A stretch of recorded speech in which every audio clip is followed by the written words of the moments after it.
Porque el profesional que vive en Venezuela, del trabajo, sigo usando el lenguaje marxista para ver si me entienden los chavistas, del plusvalor que genera el trabajo, pues entonces está en el quintil 3, que es el quintil del medio.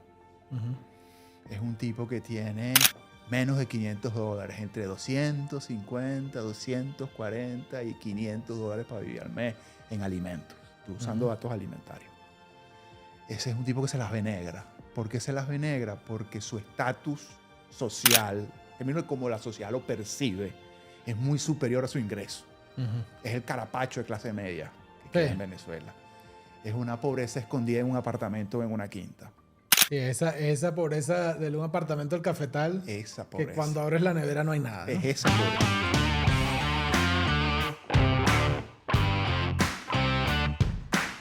Te damos la bienvenida, Edison. Quiero empezar hablando de la naturaleza de la pobreza en Venezuela, ¿no? Porque Venezuela, o sea, hay un mito de que Venezuela fue un país rico. Venezuela no fue nunca, en estricto sentido, desde la perspectiva de los ciudadanos, ¿no? Un país rico. Venezuela fue un país más rico que su contexto. O sea, Venezuela fue un país más rico que sus vecinos. Venezuela fue un país en donde hubo un crecimiento de la clase media gigante. O sea, hubo mucha gente que dejó la pobreza y pasó a ser clase media. Pero Venezuela siempre, incluso en sus mejores momentos, fue un país con grandes márgenes de la población excluidas. Ahora, esa gente que estaba excluida, que de pronto eran las personas que se venían del interior del país y se metían en los márgenes de la ciudad, en Petare o en Mamera o en donde sea, esa gente comía, esa gente tenía un trabajo, esa gente se podía comprar un estreno en diciembre. Es decir, la pobreza extrema llegó mucho después. Y yo quiero caracterizar, ¿no?, lo que hoy significa ser pobre. Eso, hace 20, 30 años en Venezuela ser pobre significaba vivir en una casa precaria, trabajar de pronto inestablemente, pero lo que significa ser pobre hoy es no comer, ¿no? O sea, tener un problema de alimentación. ¿Cuánta gente ha migrado de esa pobreza tradicional en Venezuela a la miseria de hoy? ¿Cómo está compuesto el país hoy, numéricamente? ¿Y qué significa, qué tipo de desigualdad existe hoy en Venezuela? ¿Cuál es la diferencia? Empecemos por la primera pregunta. ¿Cuál es la diferencia entre ser pobre en Venezuela hoy y ser pobre hace 20 años? La pobreza hace 20 años en Venezuela era primero medida en base a indicadores económicos. La pobreza era fundamentalmente monetaria y espacial. Es decir, teníamos dos grandes líneas de indicadores para alimentar el indicador final. Por un lado, los niveles de ingresos. Si tú no superabas los 2.5 ingresos mínimos por familia, eras considerado pobre en Venezuela en el año 1998. Ese era el indicador. $2.5 diarios. 2.5 salarios mínimos al mes. En el entendido de que los salarios mínimos venezolanos en el año 1998, 2.5 salarios mínimos daban para cubrir las canastas básica familiar de 4.8 personas. Es importante decir que la canasta básica es para 4.8 personas. Si usted gana un salario mínimo y usted no tiene esa carga de 3 personas, 3.8 personas, usted va más o menos bien si el salario fuera la mitad de la canasta básica. ¿Qué pasó en estos 20 años, 26, 25 años? Pues que se nos convirtió en alimentaria la pobreza. Nosotros fuimos desde 1920 hasta 1998 el país que mayor incremento de talla tuvo en el continente americano. ¿Y por qué fuimos el país que mayor incremento de talla tuvo en el continente americano? Porque éramos el país en donde sosteniblemente mejor se comía generación tras generación durante ese lapso de tiempo. Aunque sí es cierto que el milagro económico venezolano termina en 1981, también es cierto que Venezuela no cae a los niveles precedentes al inicio de su crisis, que es la gran crisis de los 80. Venezuela pudo mantener la inercia de la buena alimentación. Un país donde en los años 50, el primer gobierno de Betancur, se da una reingeniería de la dieta nacional que la lidera Eduardo Mendoza Goiticua, por cierto, el abuelo de Leopoldo López, sí, que cambia la dieta nacional de una dieta predominantemente compuesta por raíces, tubérculos y plátano verde, con un componente mínimo de proteínas, y rescata la arepa, introduce el consumo de arroz, el consumo de arroz empaquetado, introduce el consumo de harina de maíz precocida e introduce el consumo masivo de pollo y además industrializa o desarrolla la ganadería y eso hace que el venezolano consuma más proteínas, calorías de mejor calidad y eso se nos tradujo en que en 20 años el venezolano tenía casi 10 centímetros más de estatura. La estatura, si nosotros vamos viendo hacia atrás, vamos a dar cuenta que nuestros abuelos por lo general eran más bajos. ¿Qué hace que nosotros seamos más altos que nuestros abuelos? Sí, la genética influye, pero la alimentación es determinante. Si tu abuelo comió bien, tu padre será más alto. Si tu abuelo y tu padre comieron bien, tú serás más alto. Eso tendrá un tope, ¿no?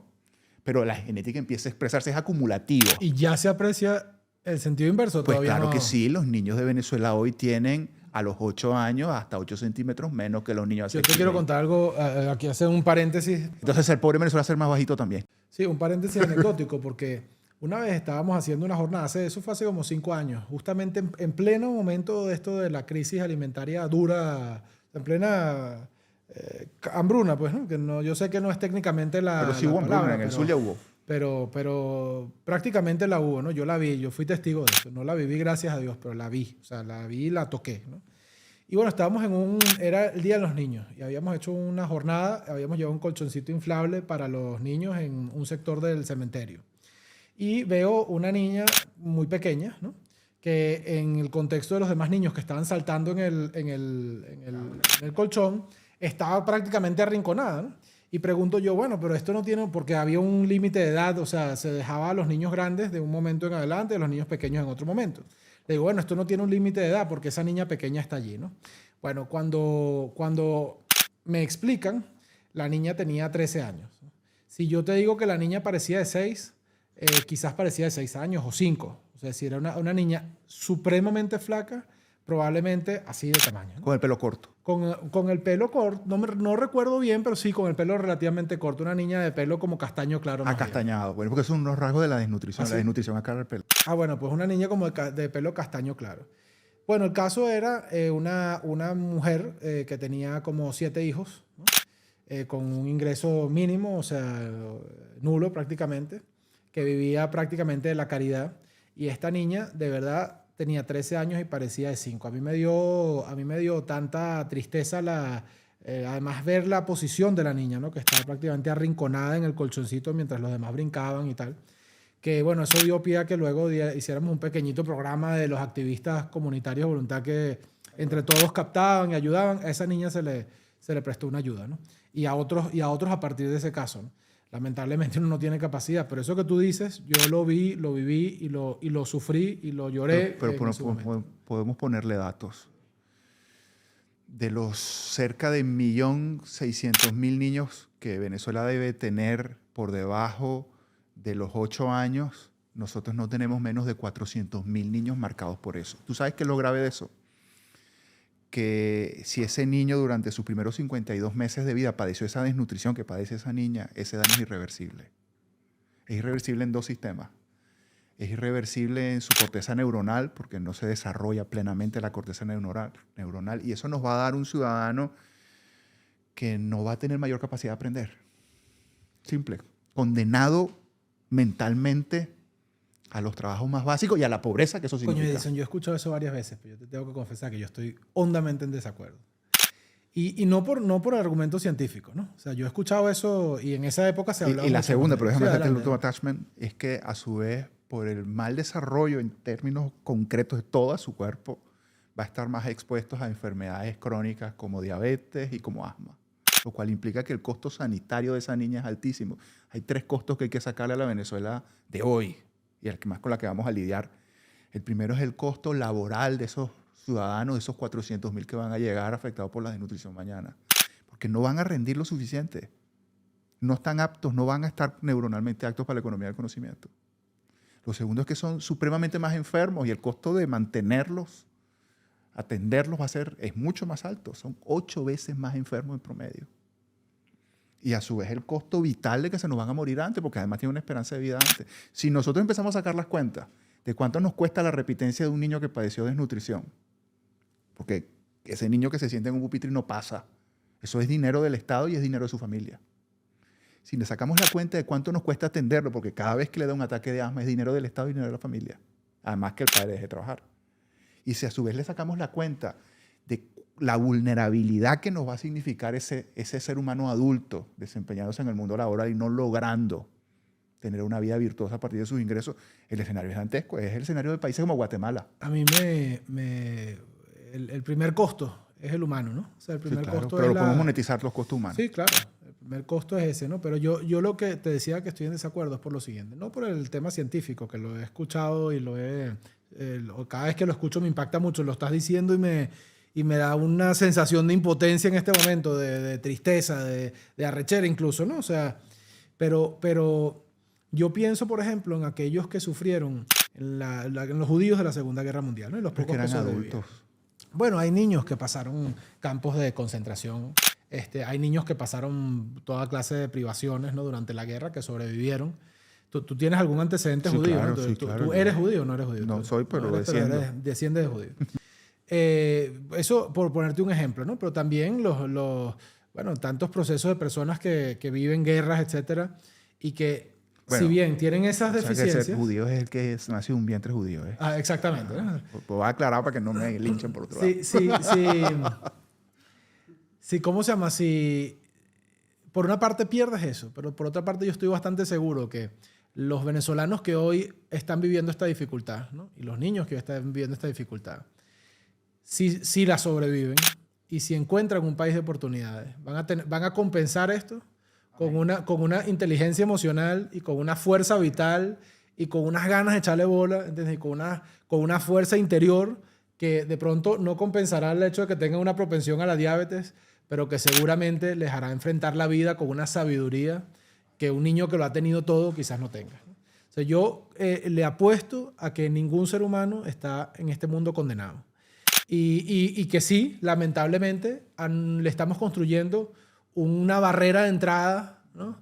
Y le estamos construyendo una dificultad, una montaña que tienen que subir los venezolanos hoy para poder ser felices o para poder tener una vida normal, pero estoy bastante convencido de que la van a subir y de que la vamos a lograr, ¿no? Ahora, tengo fe. Ahora, desigualdad. Pero terminamos Sí. lo de la pobreza. Sí. Ser pobre en Venezuela hoy es, si tú me pidieras que lo definiera, es consumir menos de 2.000 calorías a día, menos de 60 gramos de proteína y menos de 80 gramos de lípidos y de 420 gramos de carbohidratos.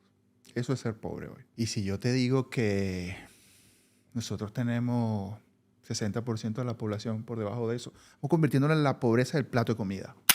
Sí, que es la peor pobreza. Que es la peor pobreza. Porque no hemos entrado a hablar del que no tiene electricidad o el que no tiene agua. Porque volvimos a eso, volvimos a tener que medir la pobreza o la carencia de la gente en lo que come. Y ahí es donde entramos en el mundo de la desigualdad. Si yo mido el total de alimentos que tiene Venezuela, Venezuela tiene exceso de calorías, porque hay alimentos suficientes. Hoy en Venezuela, no en 2017, hoy en 2017 teníamos un tercio de los alimentos, una crisis real. En 2017, en algunos puntos de la península de La Guajira estaban muriendo 5 o 6 personas por cada 10.000 diarias. Y eso es el indicador de hambruna, para que sepamos qué es una hambruna. Una hambruna es que mueran 5 o 6 personas por cada 10.000 al día por hambre. Eso estaba pasando en el municipio Mare y en el municipio Páez del estado Zulia. No lo dijimos porque íbamos a ir presos, sí. Y el gobierno nos lo advirtió. Pero ya pasaban unos cuantos años. Pero hoy, entonces, tenemos alimentos suficientes, pero el quintil más pobre, los 5.200.000 venezolanos más pobres, de los 36 kilogramos 600 que deberían, los 37 kilogramos 600 de alimentos que deberían consumir al mes, están consumiendo 18, 19. Pero cuando revisamos esos 18 y 19, que es más o menos la mitad de aquello, es grasa y masa. Pues tenemos una aguda pobreza proteica. Vamos primero a categorizarla. Aguda. Una persona que debería consumirse 70 gramos de proteína, entre lo que le dan las caraotas, el pollo, los huevos, todo eso, se está consumiendo 40, 30, 35. ¿Sabes el daño que significa eso para tu sistema inmunológico? Edison, y comparados con Colombia. Comparados con Colombia es abismal, porque Colombia nosotros tenemos hoy una prevalencia de niños con desnutrición de entre el 18 y el 21, que viene subiendo de nuevo. Colombia no llega al 5%. En Colombia tienen la pobreza que nosotros teníamos. La pobreza que nosotros teníamos era una persona que en efecto vivía en una casa precaria, una persona que en efecto tenía dificultades para llegar a fin de mes, pero comía bien, pero vestía bien, pero tenía estrenos. Le salía agua por la pila, porque además la pobreza ahora nuestra es hídrica. O sea, nosotros tenemos problemas alimentarios y tenemos pobreza hídrica. Tú tienes gente en Venezuela que no tiene los 8 litros de agua vitales al día, de agua limpia al día. Tiene 5. Y eso repercute en tu vida. Porque empiezas a tomar agua de mala calidad. Y agua de mala calidad es diarrea. Y agua de mala calidad es desnutrición finalmente. Entonces, digamos que la pobreza nuestra se nos volvió...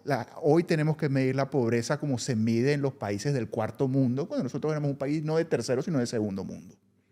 A las puertas del desarrollo, la gran esperanza de América Latina. Pues ahora estamos midiendo pobreza, o tenemos que medirla con criterios humanitarios, como se mide en Haití. Por cuánto come la gente, por cuántos litros de agua tiene la gente, por qué acceso tiene la gente a la movilidad. Ingresos, Edison. En términos de ingresos, mira, nosotros... Realmente, porque si en muchos términos dicen, bueno, un médico gana 10 euros en Venezuela, un médico gana 5 euros en Venezuela, perfecto. Pero realmente, ¿cuál es el ingreso? No, los ingresos. El ingreso mínimo promedio real de un venezolano está en torno a $170. $170. $170. Ese es el ingreso mínimo real. Sí, en promedio, pues, ¿no? Para lo que el venezolano Sí, el modo, promedio, el que más se repite. Sí, correcto. Ingreso modal. Pero es que resulta que ese que gana $170 tiene una carga familiar mayor. Es precisamente el que más debería ganar, en términos de lo que él necesita gastar. Ese que gana 170 tiene una carga, tiene una familia promedio de 6 miembros. Ah, bueno, vamos a ver. ¿Cómo cubre los gastos de esos 6 miembros? No, es allí donde empezamos a... por otra parte, pana, que porque además el grueso de los niños en Venezuela están en los 2 quintiles más pobres. Pudiese ser que el 40% más pobre de Venezuela tenga el 75% de los niños o más. Y cuando hablamos de desigualdad, volviendo a la desigualdad, es que el 20% más rico de Venezuela, son 5.200.000 venezolanos más ricos, pueden comer 4 kilos de carne al mes. Pero el 20% más pobre no llega a los 170 gramos de carne de res. Como dice un amigo, yo no sé de nada si no está limpio, ¿no? Dice...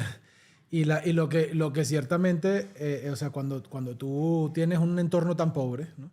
Bueno, el problema es que tú ganas $170, pero tú tienes un papá, tienes una mamá, las cargas más tienes amplias. Un sobrinito que está pelando, que lo ves, coño, entonces ya es la tuya más la de al lado, porque nuestra cultura, o sea, los venezolanos, nosotros, o sea, coño, vemos un sobrino que está pasando hambre y no le niegas un plato de caraota. No, los venezolanos tenemos la gente de nuestra familia inmediata, pero tenemos toda una comunidad alrededor, ¿no? De sobrinos, de primos, de vecinos, ¿no? A los que no vamos a dejar morir de hambre, ¿no? O sea, sí, en efecto, o sea, el que se lo gana se le hace agua y sal, ¿no? Porque es tanta la carga y tanta la gente necesitada que está. O sea, la pobreza en su entorno lo hace todavía peor, ¿no? Correcto. Porque además a la hora de una emergencia no es que tiene a quién acudir, sino que acuden a él. Y lo que ganan son $170, ¿no? Correcto. Entonces, la desigualdad explica e implica la situación actual de Venezuela. Porque, y te explica, lo puedes ver en Caracas, explica que hay 5.200.000 venezolanos que tienen para vivir como las clases medias europeas. Y yo no lo condeno, tener dinero no está mal. Yo creo más bien, yo vengo de una cultura donde te enseñan que hay que producir, tienes, porque te lo ganas legítimamente. Vamos a dar por cierto que la mayoría se lo gana legítimamente. Para comer en un restaurante y gastarte $70, que por cierto un restaurante caro en Caracas es más caro que en Madrid. Por persona, $70, pues hay una persona que se va a resolver la vida en su hogar con 340 o 320. Mientras tú en una sentada puedes haberte los gastado. Esa fue la gran bandera del chavismo, incluso emocional, ¿no? Es decir, pero es que emocionalmente llegó el chavismo y dijo, bueno, aquí hay unos tipos que se robaron todo, y unas grandes masas excluidas. Sí. Vamos a quemar aceite a los adecos y vamos a construir una sociedad igualitaria, ¿no? Sí. Números. ¿Cuánto ha subido la desigualdad en Venezuela? O sea, no el porcentaje, pero sí en la proporción. O sea, ¿cuán desiguales somos? Sí. Mira, tienes 2 Venezuelas. La Venezuela del 20% contra la Venezuela del 60% y en el medio hay un 20% que va y viene. Tienes 3 países. Tienes un país tan pobre como Somalia. ¿Quién es el 20% de arriba? ¿Quién es el 20% del medio? ¿Quién es el 20% de abajo? ¿Quién es el 60% Típicamente, de abajo? ¿quién es el 60% de abajo? El 20% de arriba, esos 5.200.000 venezolanos que todavía producen dinero, en buena medida Son los ricos tradicionales, son las clases medias consolidadas, son la gente que es dueña, vamos a usar un lenguaje marxista, dueños de los medios de producción y los enchufados del poder. Son personas que, tomando indicadores alimentarios, tienen para gastar más de $1,000 en alimentos al mes por familia. Por tomarte un indicador alimentario. Vale. De ahí para arriba. Luego tienes, ese es el quintil 5, el más rico. Por debajo tienes un quintil que se mueve entre 500 y 1,000, que es ese sector en transición. ¿Qué hacen? ¿Son taxistas? Esos son sectores que trabajan que están sobre todo en las ciudades. Son sectores donde quedan los remanentes del sector comercial. Son sobre todo, este segundo segmento son sobre todo sectores comerciales. Gente que tiene una tienda, gente que tiene unos abastos, gente que tiene un auto lavado y que si le sacamos los números da para eso, para su familia. El promotor inmobiliario que tiene... Un promotor inmobiliario. Ahí están esos. Fíjate que ni siquiera te estoy mencionando a los profesionales. Sí. Porque el profesional que vive en Venezuela, del trabajo, sigo usando el lenguaje marxista para ver si me entienden los chavistas, el plusvalor que genera el trabajo, pues entonces está en el quintil 3, que es el quintil del medio. Es un tipo que tiene menos de $500, entre 250, 240 y $500 para vivir al mes en alimentos. Estoy usando datos alimentarios. Ese es un tipo que se las ve negra. ¿Por qué se las ve negra? Porque su estatus social, teniendo como la sociedad lo percibe, es muy superior a su ingreso. Es el carapacho de clase media que queda en Venezuela. Es una pobreza escondida en un apartamento o en una quinta. Sí, esa pobreza de un apartamento del Cafetal, esa pobreza. Que cuando abres la nevera no hay nada, ¿no? Es esa pobreza de ahí, porque además es una pobreza viviendo donde es más caro vivir. Sí, y donde tienes también hasta una sanción cultural por ser pobre, ¿no? O una sanción social, ¿no? Pero es que además es muy una pobreza muy general. Es una vaina muy cruel. Muy cruel porque además son sectores que están desclasados en términos de ingresos. Tienen identidad de una clase social e ingresos de otra. Ese problema está ahí en ese sector del medio. Y luego viene el 40% más pobre, que son sectores fundamentalmente periféricos, que viven, si lo ubicáramos espacialmente, viven en lo que nosotros llamamos los cerros, pero que fundamentalmente viven en las ciudades que están en el segundo, si lo pudiésemos ejemplificar como Caracas, viven en el segundo anillo de Caracas. Sí. Viven en los Valles del Tuy, viven en Guarenas Guatire, viven en Vargas, o viven en el segundo anillo, en la circunvalar de Maracaibo, o viven en el sur de Valencia, o viven en el oeste de Barquisimeto, por ejemplificarlo espacialmente. Ese sector es un sector, precisamente por su propia identidad de clase, que es un sector que está por debajo de los $250 en ingreso real, para gastar en alimentos. Es un sector que ha cambiado abruptamente su dieta. Si yo te dijera que los sectores más pobres de Venezuela, aún teniendo los $20 para comprarse la carne que pudiesen comprar, van a escoger pollo, ¿tú me crees? ¿Por qué? Porque asumieron culturalmente que ellos tenían que comer muslos de pollo, ni siquiera pechuga. O sea, tienen el dinero para comprar pechuga y compran muslo de pollo y compran alas. Porque sienten que con eso van a rendir más.